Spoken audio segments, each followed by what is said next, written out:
Hello, in front of me I've got NOKIA C21 Plus. In this video I'll show you how to add internet speed indicator to status bar. In the beginning, let's enter Play Store and search for Internet Speed Meter app. Download it.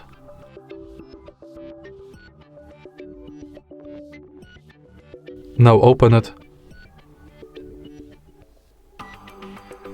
And if the internet speed indicator wasn't added,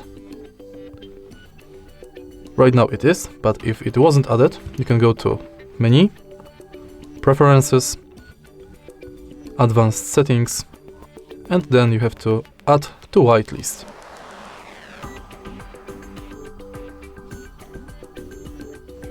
Now search for Internet Speed Indicator app.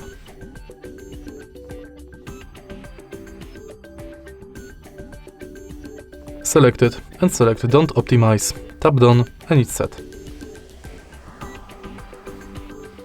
If you find the video helpful, please leave like, comment and subscribe.